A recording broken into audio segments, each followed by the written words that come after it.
Gênesis 37, do versículo 2 em diante. Esta é a história de Jacó. Tendo José 17 anos, apacentava os rebanhos com seus irmãos. Sendo ainda jovem, acompanhava os filhos de Bila e Zilpa, mulheres de seu pai, e trazia má notícias deles a seu pai. Ora, Israel amava mais a José que a todos os seus filhos, porque era filho da sua velhice, e fez-lhe uma túnica talar de mangas compridas. Vendo, pois, seus irmãos que o pai amava mais a José que a todos os outros filhos, odiaram-no e já não podiam falar pacificamente. Teve José um sonho e o relatou a seus irmãos. Por isso o odiaram ainda mais, pois lhes disse: rogo-vos, ouvi este sonho que tive. Atávamos feixes no campo, e eis que o meu feixe se levantou e ficou em pé, e os vossos feixes o rodeavam e se inclinavam perante o meu. Então lhe disseram seus irmãos: reinarás com efeito sobre nós? E sobre nós dominarás realmente? E com isso, tanto mais o odiavam por causa dos seus sonhos e de suas palavras. Teve ainda outro sonho e o referiu a seus irmãos, dizendo: sonhei também que o sol, a lua e 11 estrelas se inclinavam perante mim. Contando-o a seu pai e a seus irmãos, repreendeu o pai e lhe disse: que sonho é este que tiveste?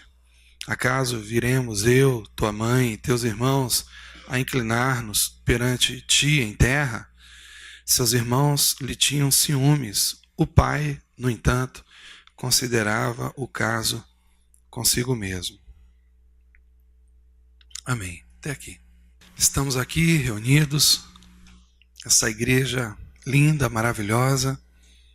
Eu peço ao Senhor que o Senhor esteja cuidando para que a tua palavra possa tocar no coração, nos nossos corações nessa noite, e que ela possa gerar, produzir algo do céu, do teu reino em nós, em nome de Jesus. Amém. Amém? Isso aí, bota aí o celular no Vibracal, amém? Vamos aproveitar aí a deixa, bota o seu também no Vibracal, amém? Para não atrapalhar aí a pregação, a palavra. Amém. Você já deve ter ouvido essa história algumas vezes. É uma das histórias mais lindas de todo o Antigo Testamento. E eu acredito que Deus quer falar com a gente hoje por meio dessa história. A maioria da igreja, com raríssimas exceções, mas a maioria da igreja é constituída, 50% dela, por jovens, por pessoas que ainda estão no processo de entendimento do seu chamado, do seu propósito sobre esta terra.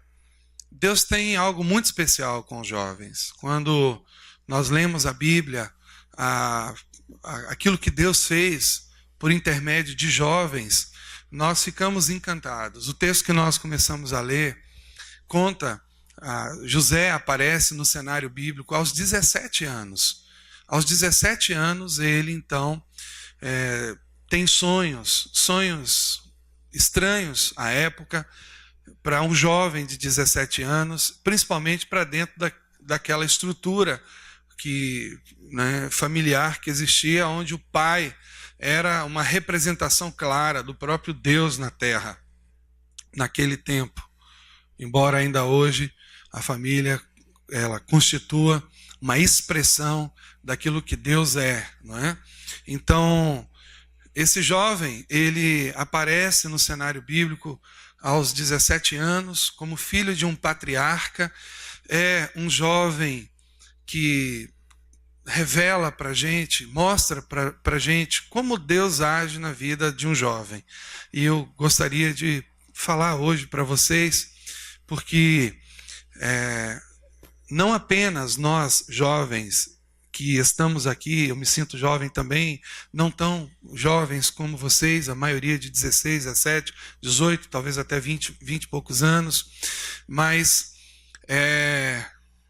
não apenas para os jovens que estão aqui, mas para os pais também. Eu acredito que essa palavra nessa noite pode acender no seu coração uma luz e trazer clareza para você a respeito do que você pode fazer, de como você, como pai, pode auxiliar os seus filhos no entendimento, na clareza do propósito de Deus na vida deles. Deus tem propósito na vida dos nossos jovens. Deus tem propósito na vida dos nossos filhos. E nós, como pais, somos importantes nesse processo. Amém? O texto começa relatando algumas dificuldades daquela família que são comuns hoje também, que é o preferencialismo. De vez em quando, na Bíblia, nós vamos ver algum tipo de preferencialismo por filhos. Se você for ver a vida de Isaac, e a sua esposa, você vai ver que há também ali um preferencialismo, onde Esaú é amado por seu pai e Jacó é amado por sua mãe, e a gente vê como que isso traz algumas dificuldades, alguns problemas. E esse texto que nós acabamos de ler fala isso, fala que Jacó não sabia lidar muito bem com os seus filhos, ele não sabia, não tinha livros na época, não tinha muita instrução na época, não tinha a quem recorrer, mas tinha o Senhor. E Jacó, então, demonstra claramente um preferencialismo pelo filho da velhice. Isso é muito comum hoje também, o filho caçula, aquele filho que chegou à raspa do tacho. Então, às vezes, o pai é um pouco mais condescendente. Então, aqueles erros que cometeram lá no passado não cometem mais com aquele filho caçula, o filho da velhice, como diz aqui o texto. E, de certa forma, uma demonstração excessiva de amor, de carinho. E foi bem isso que aconteceu com José, de forma que, por causa disso, a Bíblia diz que, por causa disso, os irmãos dele começaram a odiá-lo. Mas não somente por causa disso. 3 fatores aqui nós podemos ver de imediato que trazem alguns problemas para José e para os seus irmãos, com seus irmãos. Uma delas é que o pai comete a falha de colocar José como espião, como dedo duro, como observador daqueles meninos. Jacó bem conhecia o caráter dos filhos. Sabe aqueles filhos que iam apacentar as ovelhas e de repente lá no meio do apacentamento, bora fazer um churrasquinho aqui, bora fazer uma festinha aqui, bora... papai está longe, não está vendo, bora matar um cabritinho aqui, vamos se alegrar, vamos folgar, vamos se divertir um pouquinho, afinal a gente está trabalhando demais. E José vinha trazendo essas notícias para o pai: olha, eles estão aprontando lá, o pai já era velho, o pai já não tinha aquele vigor de estar ali junto com os filhos. Mas então José começa a trazer, a Bíblia fala que ele começa a trazer notícias ruins dos irmãos. E isso vai trazendo angústia, sabe? Aquele filho que só fica falando: olha, papai, fulano está fazendo isso, Beltrano está fazendo aquilo. Então isso vai gerando uma certa animosidade. Mas o texto diz que eles passaram a odiar José. Eles tinham ciúmes de José, porque José era os olhos de Jacó sobre ele. E José era um garoto fiel. E por causa disso, por causa da sua fidelidade ao pai, por causa do seu comprometimento com o pai, ele então relatava o que de fato estava acontecendo. Não é que ele era dedo duro, vocês estão entendendo? Porque tem aquele garoto que é dedo duro, que merece uns cascudos de vez em quando do pai. Sabe? Lá em casa acontece isso de vez em quando. Papai, fulano está fazendo isso. Não, peraí, não fica reclamando da sua irmã toda hora. E a gente vai orientando as crianças. Mas José não era assim, não era aquele garoto que ficava toda hora dedurando os irmãos. Não era essa a questão. Não é que ele era, né, alguém que queria prejudicar os irmãos para ficar bem com o pai. Não era nada disso. É que ele era fiel ao pai. Ele era fiel a Jacó. Então aquilo que os irmãos faziam, e o pai perguntava, cadê os relatórios? Cadê? O que está acontecendo? E ele falava, olha, estão fazendo isso, está acontecendo aquilo. Tinha 17 anos, não tinha a maturidade, talvez, que era necessário para aquele cargo.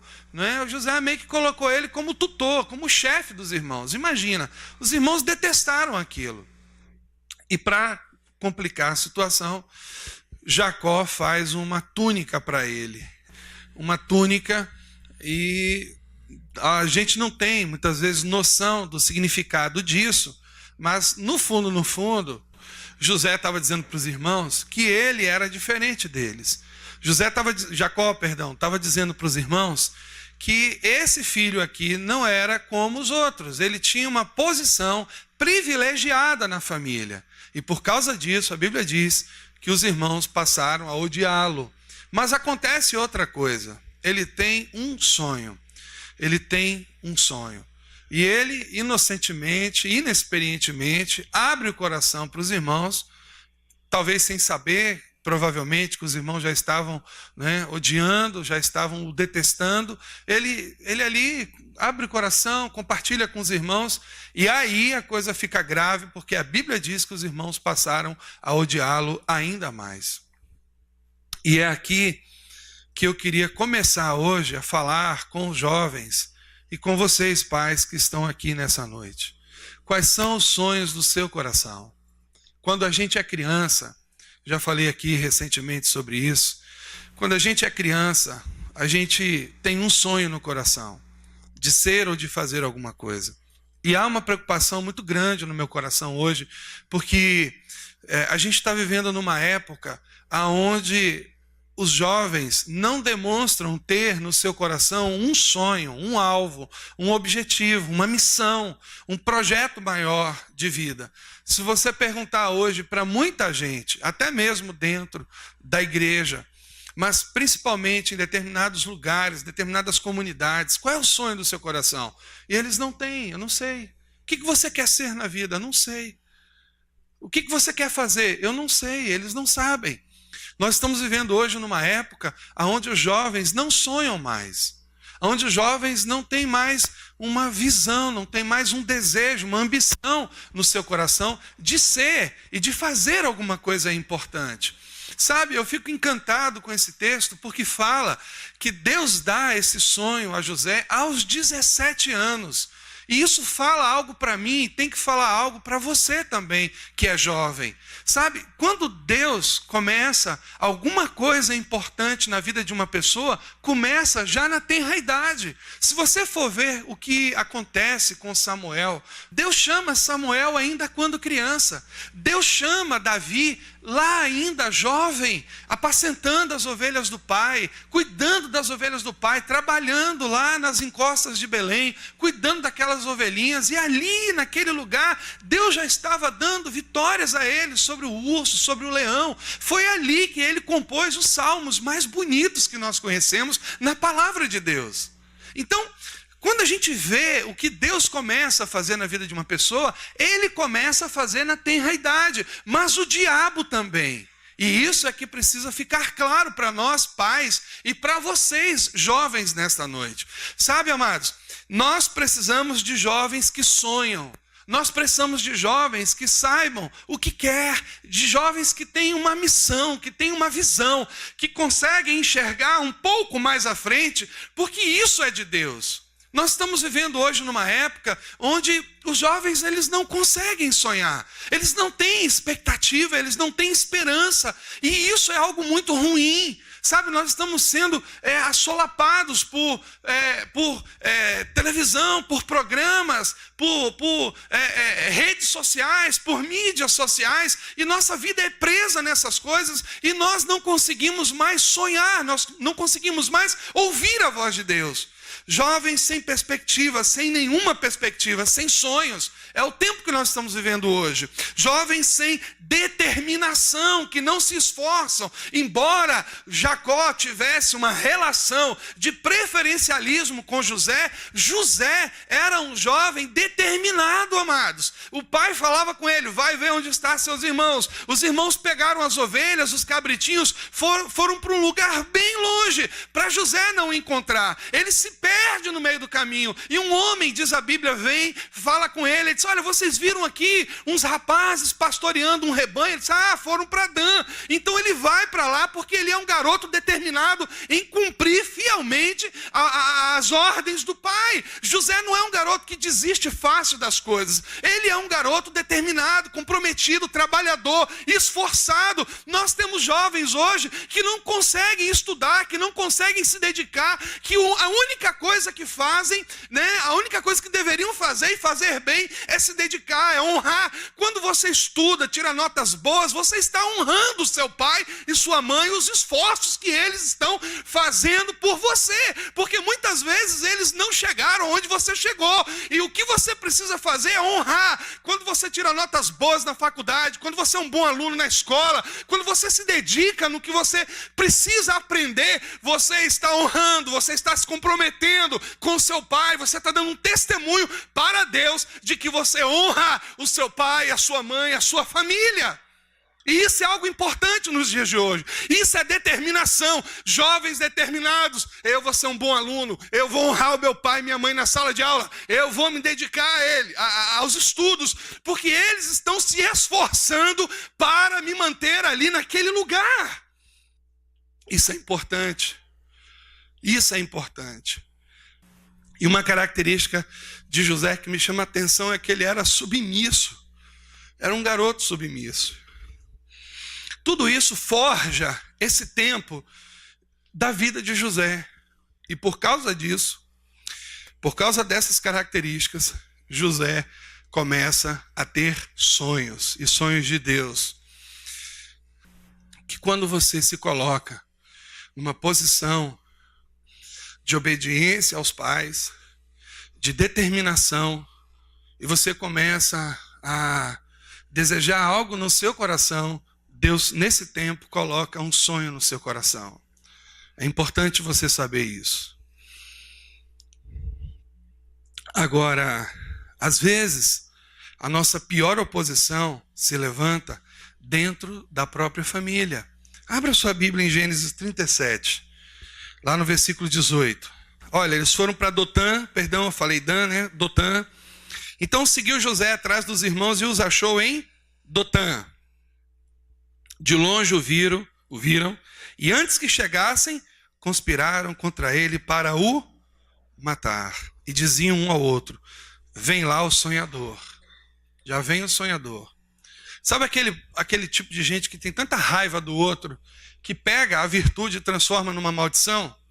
Sabe aquele tipo de gente que, já vem o sabichão, já vem o professor. Já reparou isso? Ele sabe tudo, ele sempre sabe tudo, ele sempre é o sabichão, ele sempre é o professor, ele sempre conhece tudo. Às vezes as pessoas têm ódio, têm raiva, e aquilo que é uma virtude em você vira para elas uma maldição, uma praga. E é interessante que esses irmãos, eles começam a planejar, a conspirar a morte daquele rapaz. Por quê? O que ele fez demais? O que tinha no coração daquele garoto? Um sonho. Toda vez que você tiver um sonho de algo nobre, de algo grande, de algo importante, todas as vezes que um sonho surgir no seu coração, vai haver oposição a esse sonho, a esse projeto. E muitas vezes essa oposição se levanta dentro da própria família. A oposição pode surgir também dentro da família cristã. Isso é importante. Muitas vezes existem brigas, confusões, desentendimentos entre irmãos, porque às vezes, no fundo, o que há é um sentimento de inveja pelo que Deus está fazendo na vida do outro e por aquela sensação de que Deus não está fazendo nada na nossa vida. E a gente precisa tomar muito cuidado com essas coisas, porque Deus, ele não tem filhos preferidos, prediletos. Jacó tinha, mas Deus não. Deus pode usar a sua vida É só você se colocar na posição de ser utilizado por Ele. Deus, aliás, quer usar as nossas vidas, porque no final dessa palavra hoje à noite, você vai ver que o mesmo Espírito que estava sobre José está sobre a sua vida também. E o mesmo Deus que usou José quer usar a nossa vida hoje para abençoar essa cidade, abençoar essa terra tão faminta de Deus. Então, a gente vê que às vezes a oposição se levanta-se oposição. Você não pode, você não vai conseguir. Quantas vezes a gente ouve? A gente ouve isso, sabe? Eu lembro de uma história que eu ouvi recentemente de uma pessoa que queria ser um médico. E toda vez que ele dizia isso, os irmãos caceteavam ele, os irmãos batiam nele. Porque eles diziam, você nunca vai ser médico. Você nunca vai conseguir ser médico. E ele já com 11 anos não sabia nem escrever.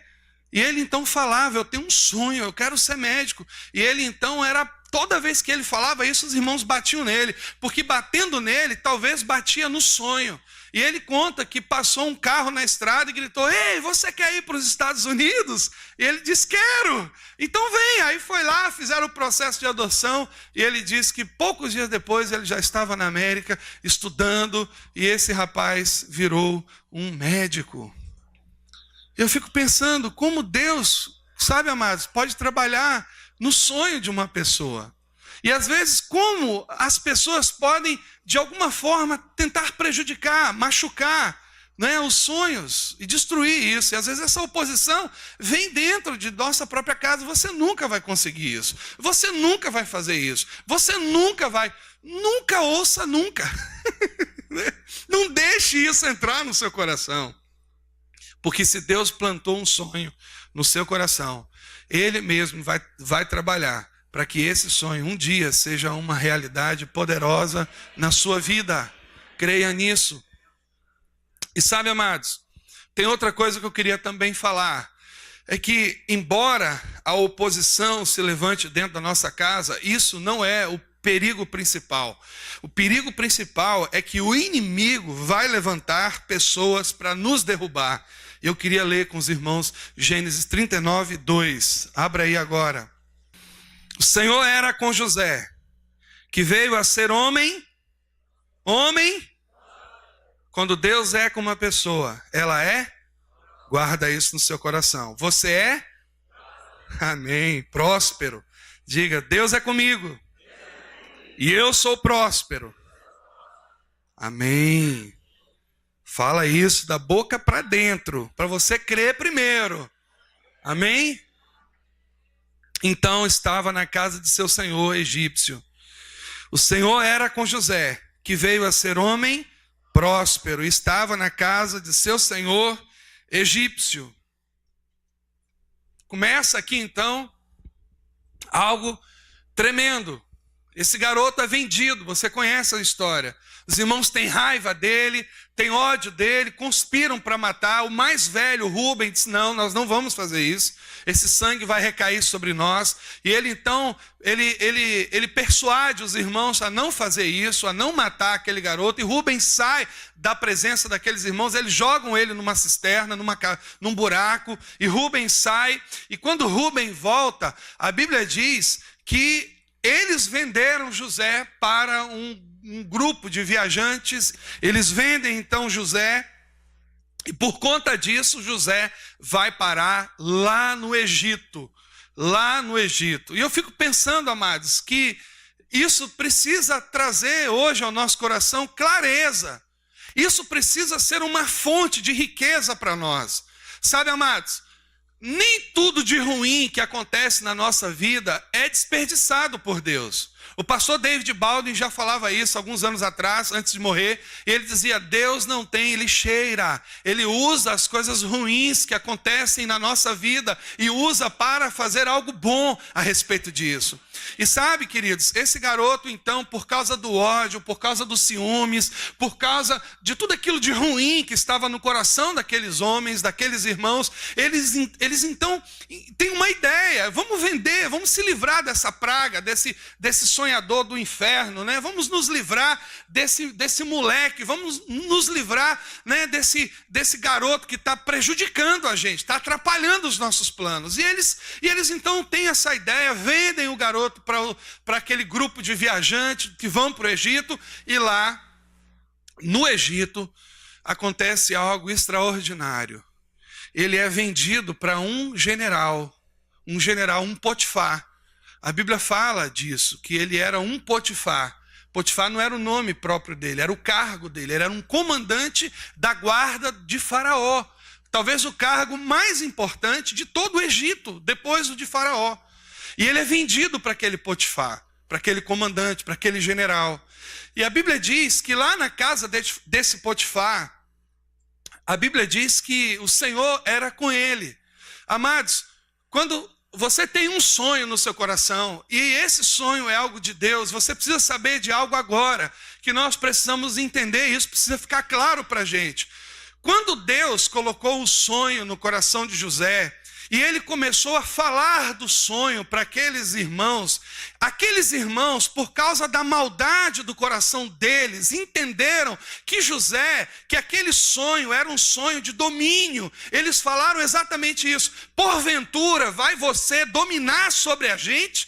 Porventura vai você governar, dominar, exercer domínio sobre nós? Mas, amados, José é levado para o Egito para aprender uma coisa importante. E olha como Deus faz quando dá um sonho a um jovem, quando coloca uma semente no coração de uma pessoa. Deus trabalha o coração daquela pessoa, porque embora José não tivesse entendido que o sonho que Deus havia dado a ele não era de domínio e nem de influência, mas de serviço, é lá no Egito que Deus revela, é lá no Egito que Deus mostra para José que aquele sonho que o Senhor havia dado a ele não era um sonho de domínio, mas era um sonho de serviço. É isso que Deus comunica a nós quando Ele coloca pessoas em posição estratégica. Deus coloca as pessoas em lugares altos, em lugares bons, em lugares de honra, para que elas aprendam a servir. E isso é uma revelação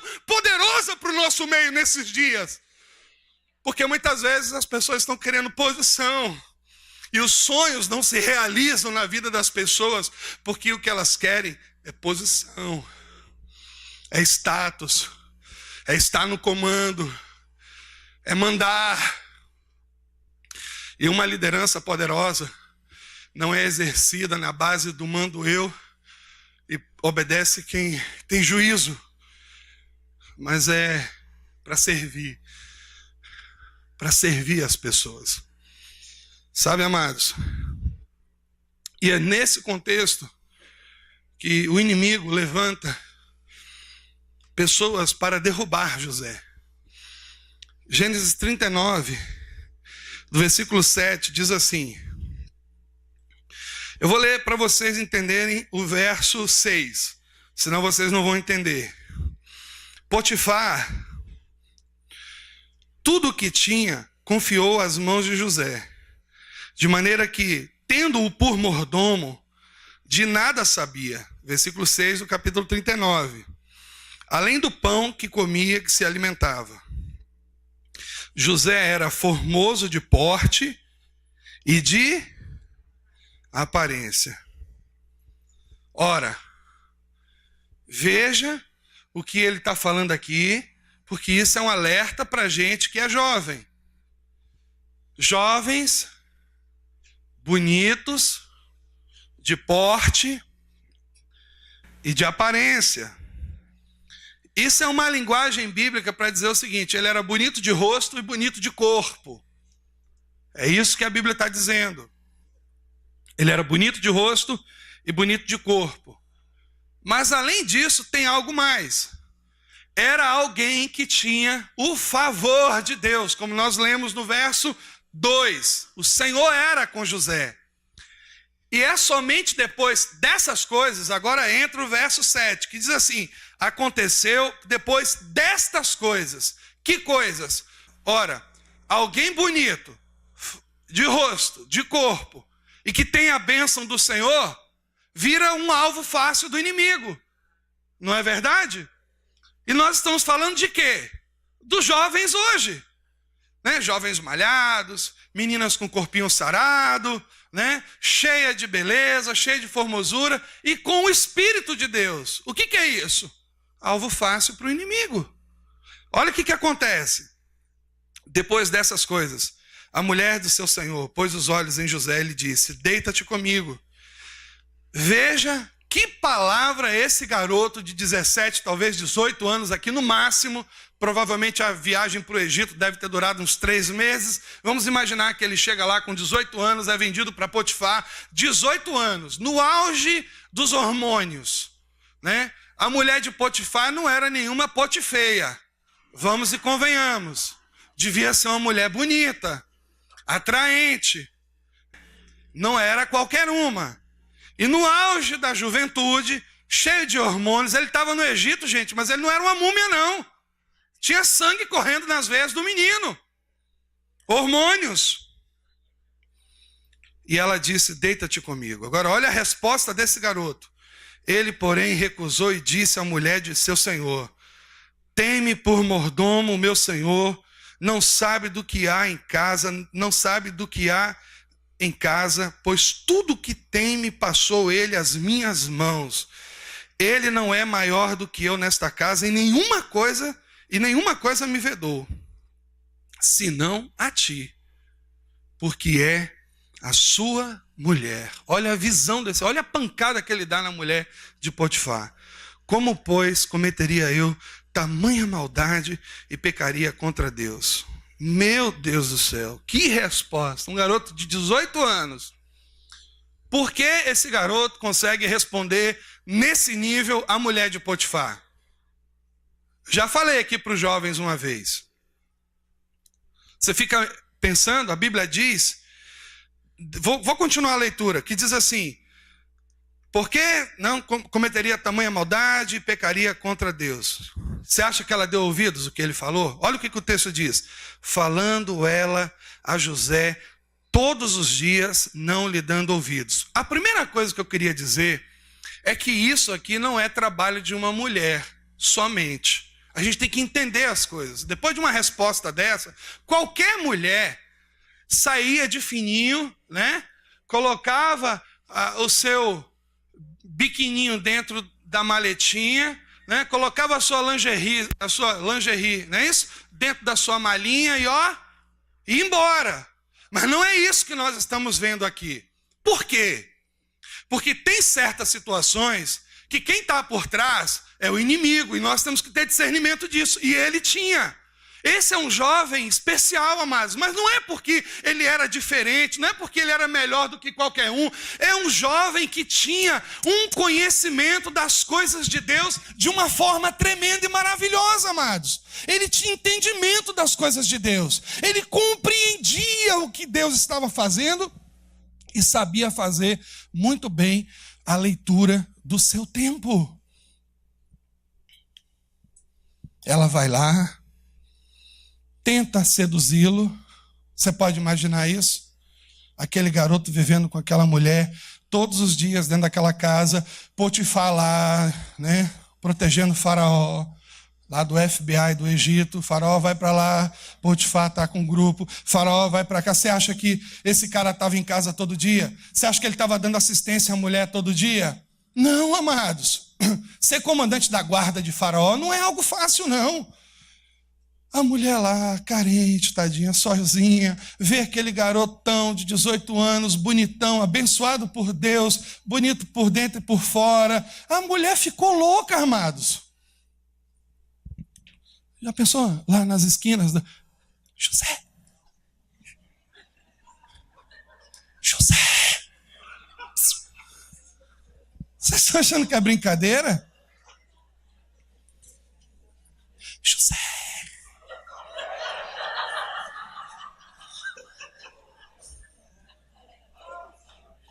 Não é assim. Você acha que ela estava com burca? José! José ia correr, como correu depois, né? Não, amados, ela ficava seminua. Ela começou a provocar aquele garoto, mas tem uma lenda antiga que diz que ela entrou no quarto, atraiu José até o quarto dela, E ela então jogou um lenço fino sobre o seu Deus e diz assim: José, agora nós podemos ter relação porque Deus não vai ver. E ele diz assim: mas o meu Deus vê. Então, amados, sabe, o inimigo vai levantar pessoas para derrubar. E nós estamos vivendo num tempo onde a promiscuidade e o sexo fácil tem destruído os sonhos de Deus na vida de muitos jovens. Sabe, você vai ver que as armas de Satanás não são tão novas assim. E ele usou uma mulher bonita, influente, poderosa, rica, ele um mordomo, um escravo, na verdade. Ele estava na posição de mordomo, de administrador, a gente precisa se lembrar disso, mas ele foi comprado, ele era um escravo. De certa forma, ele tinha que obedecer às ordens de seus senhores. Então, alguém podia dizer assim: ah, mas ela era minha patroa, eu só obedeci. Então, eu dei uma dormidinha com ela, mas ela era a chefa, o que eu podia fazer? Ela ia me demitir. E a gente precisa ter discernimento de uma coisa muito importante. Existem certas tentações que nós passamos que não são tentações comuns. A Bíblia diz que não há tentação sobre-humana. Porém, fiel é o Senhor, que com a tentação dará também E às vezes o escape é perna para que te quero. Às vezes o escape é largar a capa, a roupa e linha na pipa. É correr, é fugir. Às vezes o escape, amados, é a gente mesmo fechar os ouvidos, tapar os ouvidos e não dar ouvidos à tentação. E hoje nós vivemos num tempo onde o diabo tem arrebentado com a vida de milhares e milhares de jovens por conta do sexo fácil, por conta de gravidez prematura, anacrônica, fora do tempo, por conta de uma vida de promiscuidade, jovens que tinham um futuro brilhante, jovens que Deus queria usar de forma tremenda nesse tempo. Eu vejo jovens hoje abandonando o Senhor por causa de um namorado, por causa de uma namorada. Eu vejo jovens hoje abandonando o Senhor, abandonando a presença de Deus, coisas que foram plantadas no seu coração, plantadas na sua vida há muitos e muitos anos pelo Senhor, mas por causa de uma paixão lá no mundo, por causa de um envolvimento promíscuo, por causa de uma vida de pecado, abandonam ao Senhor. E não é apenas esse jovem que está se perdendo, mas todo um projeto de Deus para a vida dele também está se perdendo. E nós, como pais, precisamos orar, precisamos cobrir os nossos filhos em oração, precisamos ser testemunhos vivos, poderosos, de que não vale a pena. Deus tem um sonho, não é só a santidade que se perde, não é só o trabalho que se perde, mas se nós olharmos para a vida de José e imaginarmos ele deitando com essa mulher, dormindo com essa mulher, nós não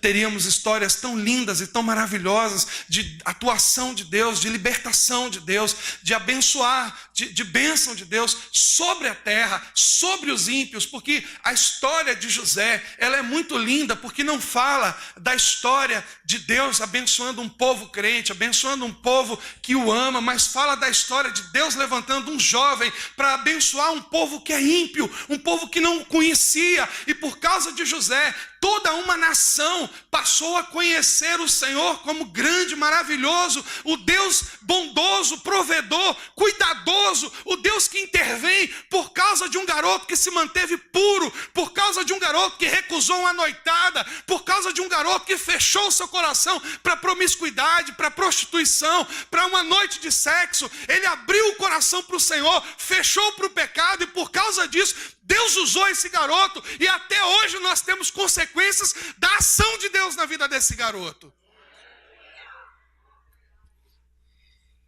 O inimigo levantará pessoas para derrubar você. Você que é jovem, o inimigo vai levantar pessoas para derrubar você. O inimigo vai levantar pessoas para derrubar os seus filhos. Leia essas histórias com os seus filhos. Abra a Bíblia, estude isso com eles. Jogue no coração deles a palavra do Senhor. Diga para eles que Deus tem um sonho para eles. E nada pode destruir esse sonho se eles se colocarem diante do Senhor. E isso é algo bom, ser usado por Deus. O inimigo levantou essa mulher. Essa não foi uma tentação comum. Não foi uma tentação, uma sensualidade comum. Se você vê o texto, diz que, falando ela a José, todos os dias, não lhe dando ele ouvidos para se deitar com ela e estar com ela, sucedeu que, certo dia, veio ele à casa para atender os negócios e ninguém dos da casa se achava presente. Por que será? Essa mulher mandou todo mundo zarpar. Essa é hoje que eu vou pegar esse moleque. Hoje ele não me escapa. Hoje eu zunho ele todinho. Hoje eu mordo ele todinho. Hoje é eu e ele. Foi isso que ela pensou. Era isso que estava no coração dela. Mas aqui tem algo que a gente precisa pensar. Por trás dessa mulher desejosa, por trás dessa mulher cheia de fogo, existia um fogo maior que queria destruir a vida desse jovem, que era o fogo do inferno, que queria destruir a vida desse garoto. Mas Deus estava sobre ele. Deus era com ele. Deus era com ele. Deus é com você, querido. Quando você estiver passando por lutas e por tentações, você precisa ter uma visão, uma clareza no seu coração de que o Senhor também é contigo. E que o Senhor te dá as ferramentas, a sabedoria necessária, a estratégia correta para você vencer, fugir. Tem coisas que nós não vamos lutar, nós temos que fugir. A Bíblia diz que nós devemos resistir o diabo. Pode resistir, bata de frente com ele, porque o que está em você é maior do que o que está no mundo. Se você bater de frente com o diabo, ele sempre vai perder. Mas se você resistir a uma tentação, você vai cair. Tem horas que você tem que fugir, sair de cena, correr, ir embora, abandonar aquela situação.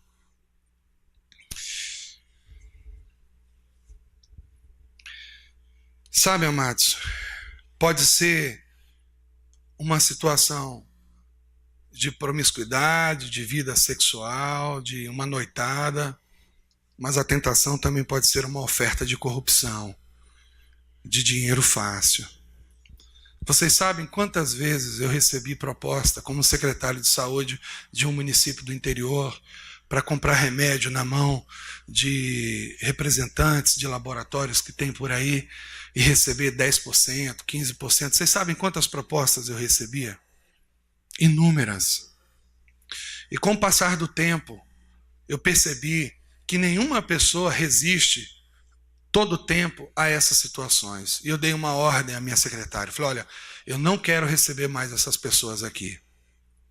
Que elas mandem e-mail para a prefeita, para quem eles quiserem, mas eu não quero mais, não quero mais. Uma vez entrou um rapaz no meu escritório, na Secretaria de Saúde, no gabinete, e ele, eu lembro até do nome dele, não vou falar por uma questão ética, e ele entrou e ele disse assim, olha, tudo que você comprar, você vai receber 10%. E eu fiquei feliz com aquilo que eu achei que ele estava me dando, na minha inocência, 10% no valor da nota. Ou seja, eu tinha um valor para comprar, na época não era nem muito dinheiro, 7 mil, na verdade 8.040, alguma coisa assim, era um valor pequeno. Ele falou, você vai receber 10%. Eu falei, você vai me dar 10% ainda em cima dessa nota de desconto? Ele disse, não, você é louco, eu estou falando do seu direito. Aí eu fui entender como funciona a corrupção no país. Aí eu percebi o que ele estava falando, me fiz de besta e falei, não entendi. Ele disse, não, tudo que você compra aqui é seu direito ganhar 10%, porque o que você ganha é muito pouco. Eu disse, Satanás. Falei comigo, né? Aí eu falei assim com ele, eu entendi o que você está falando. E eu vou dizer já de antemão para o senhor que eu não vou comprar na sua mão. Sabe por que eu não vou comprar? A prefeita dessa cidade é uma mulher cristã, ela é médica, ela é uma mulher cristã, e eu não vou comprar na sua mão, porque aqui nessa cidade nós não aceitamos e nem oferecemos suborno e nem aceitamos nada de ninguém. Sabe por quê? Porque ela é uma cristã e eu sou um servo de Deus e nós tememos ao Senhor. Sabe o que ele falou para mim? Nunca vi isso. Eu nunca vi isso. Eu sou representante há 20 anos. É a primeira vez que eu chego num lugar e que eu não preciso dar propina para poder vender. Eu falei, mas aqui você não vai vender, porque se você vender aqui, você vai dizer lá na frente que me deu, então eu não vou comprar na sua mão. E eu não comprei. E sabe o que era mais interessante nisso? É que quando você age com integridade, Deus abençoa os recursos, sobra. Nunca faltou medicamento no município. Houve uma crise de benzoato de penicilina, na época houve uma crise de plástico no mundo inteiro, e aqui na Bahia ninguém tinha. Quem trabalha na área de saúde sabe que benzetacil é o medicamento mais básico que tem que ter num posto de saúde ou num hospital.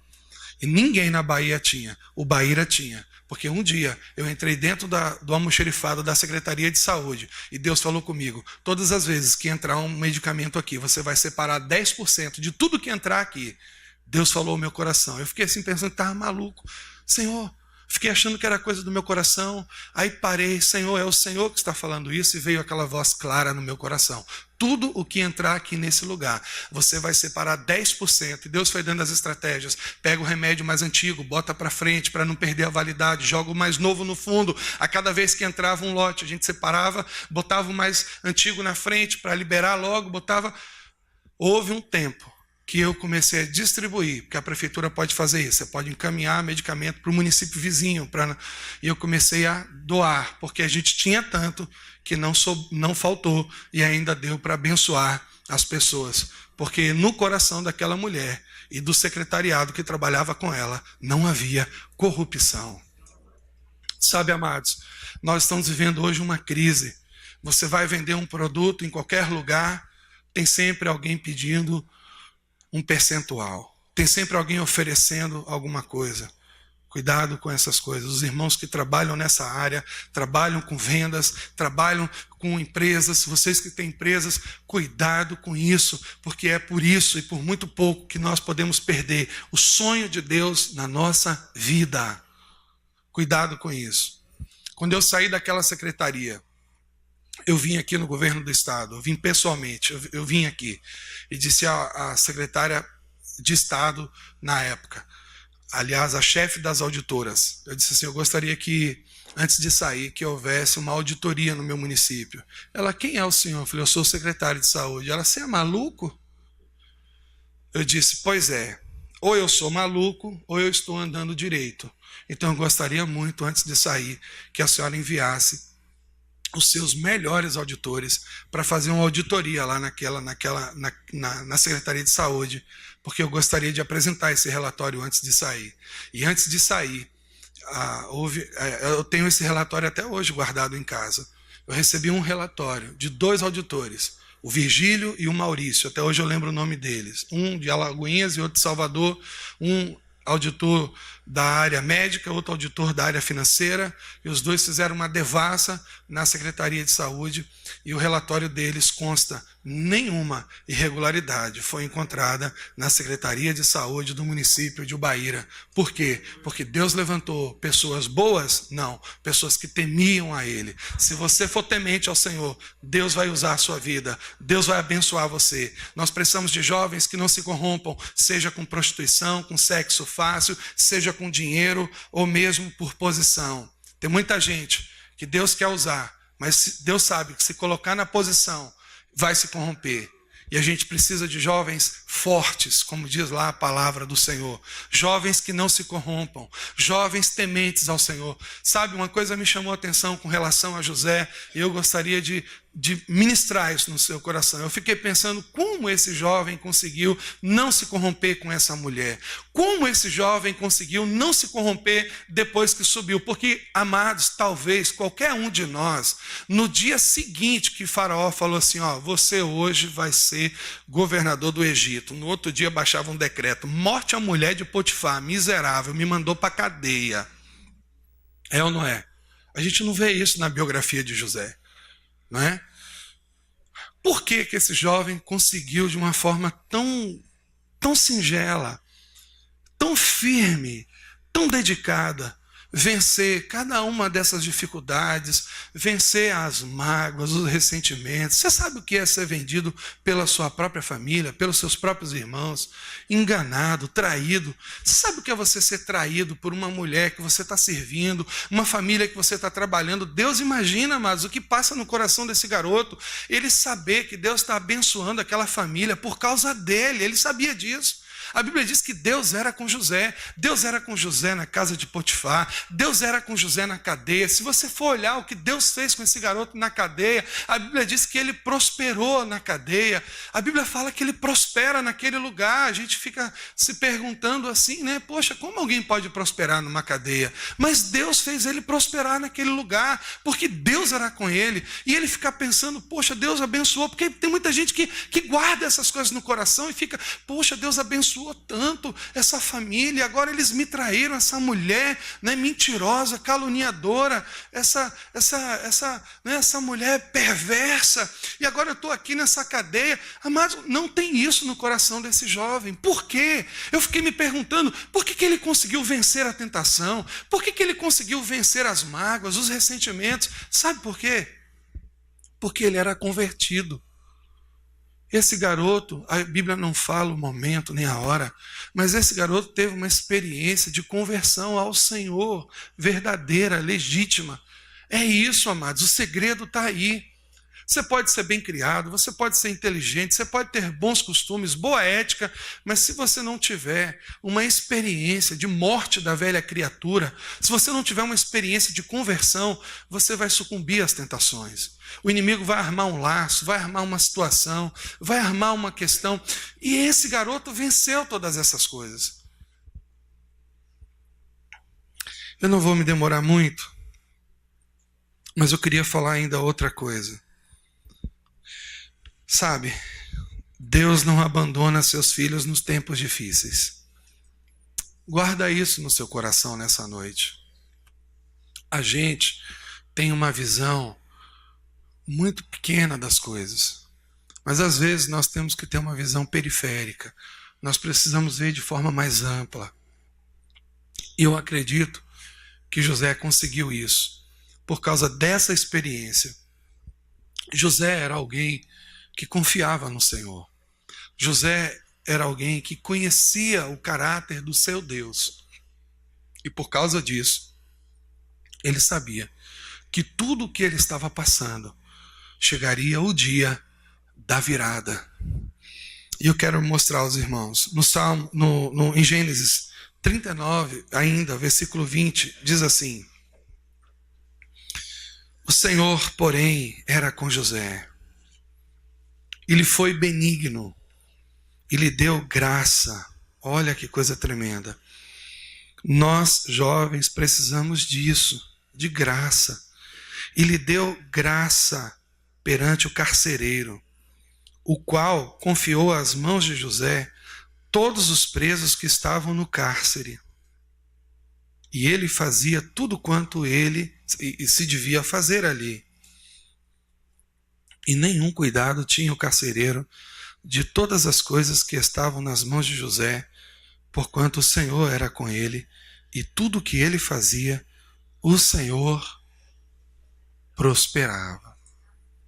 Às vezes você está reclamando de barriga cheia. Eu falo muito isso com as minhas filhas. Eu falo muito com Fernandinha. Filha, você tem que ter um coração grato. E a gente tem que trabalhar isso no caráter dos nossos filhos, que às vezes é chorando e mamando, chorando e comendo, comendo e chorando. Reclama de tudo. Reclama de tudo. José não é assim. Ó céus, ó terra, Por que eu estou passando por isso? Por que eu estou passando por essas dificuldades? Se você observar bem esse pequeno trecho da palavra de Deus, foi aqui, no cárcere, que ele conhece as pessoas que vão lá na frente falar dele para Faraó. A gente tem que ter cuidado, amados, com o que está acontecendo na nossa vida, porque às vezes é no fundo do poço, é no fundo de uma cadeia, é no fundo de uma situação difícil, de uma privação, de um problema. Não foi Deus que colocou a gente ali. A gente precisa ter clareza disso. Quem colocou ele ali foi a mulher de Potifar, usada pelo capeta. Foi, amados, não tem outra explicação. Não foi Deus que colocou José ali, mas Deus era com ele. Eu quero que você guarde isso no seu coração. As situações difíceis que você está passando, não foi Deus que te colocou lá não, amado. Não foi Deus que colocou você nos problemas, nos calabouços, nos becos sem saídas que você está, não.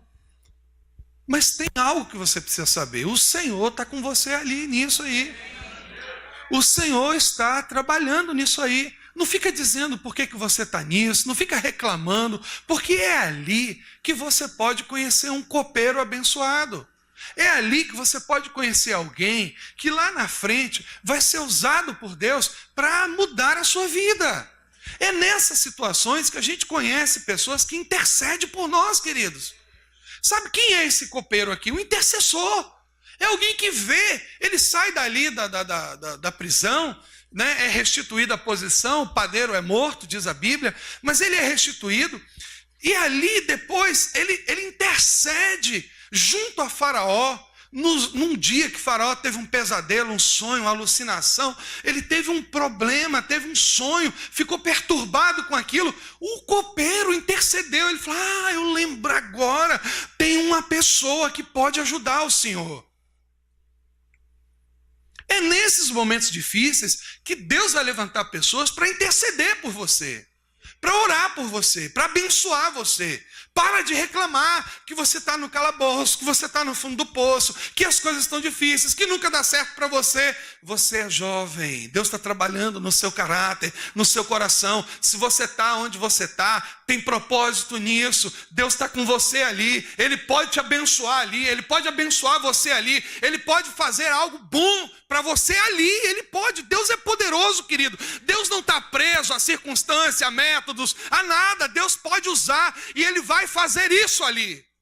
Em nome de Jesus, creia nisso, creia no caráter do seu Pai, que mesmo em meio às dificuldades, às circunstâncias, os lugares que o inimigo muitas vezes coloca você, creia no caráter do seu Pai, porque esse caráter é poderoso para abençoar e tirar você do calabouço, e abençoar e tirar você da situação difícil, e te abençoar e tirar você da privação, e te abençoar e tirar você da enfermidade, e te abençoar e tirar você do inferno que você está vivendo, e te abençoar, aleluia!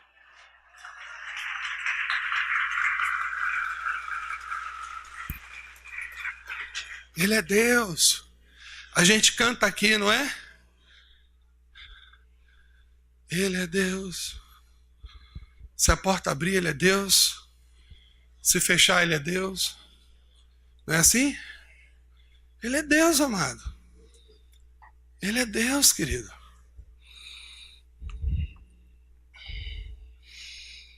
Se você olhar Gênesis 37, do capítulo 41 agora,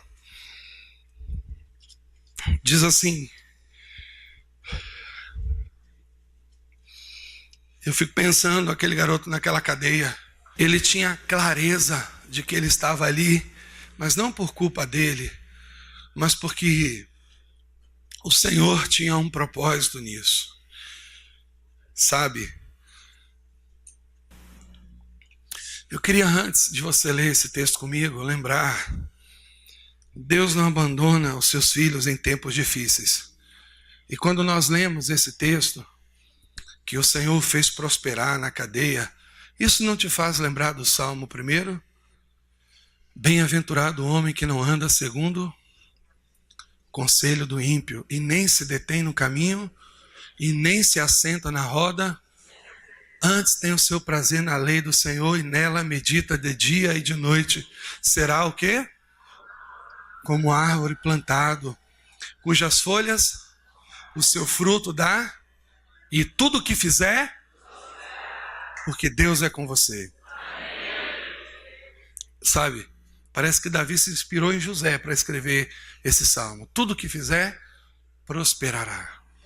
Mas lá em Gênesis 41, 37 diz assim: o conselho foi agradável a Faraó. Conselho de quem? De José. E a todos os seus oficiais. Disse Faraó aos seus oficiais: acharíamos porventura homem como esse em quem há o Espírito de Deus? Já pensou?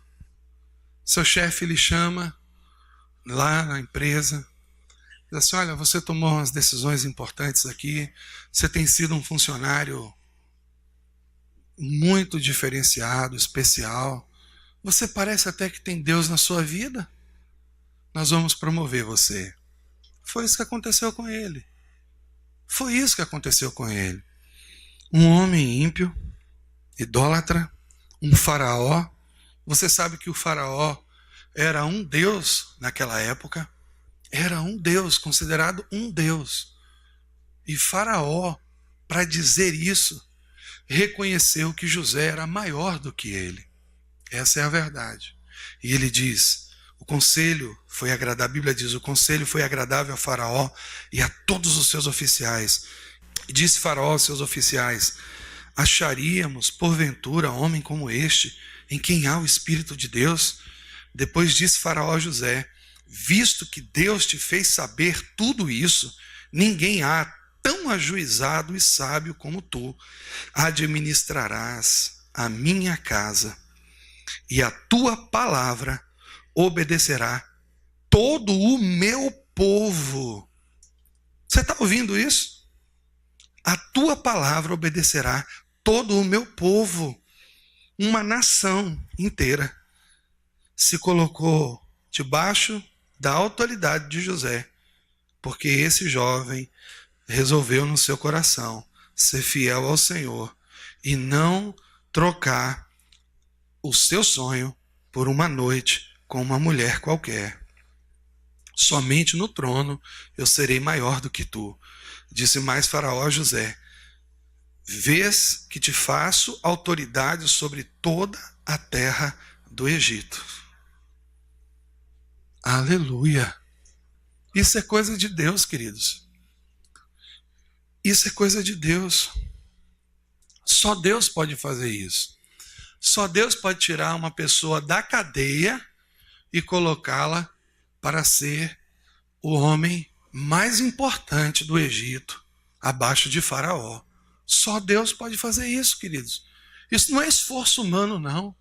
E sabe, jovens que se esforçam, jovens que se dedicam ao Senhor, jovens que honram seus pais, jovens que rejeitam a tentação, jovens que vencem o pecado, estão em posição de estratégica de Deus usar de uma forma maravilhosa. Nós precisamos, sabe? Eu queria encerrar essa palavra hoje à noite, ainda para dizer algo a você. Lá no versículo 5 do capítulo 45, mostra para nós que José tinha no seu coração uma clareza tão grande do propósito de Deus, e poucas pessoas conhecem esse versículo na Bíblia.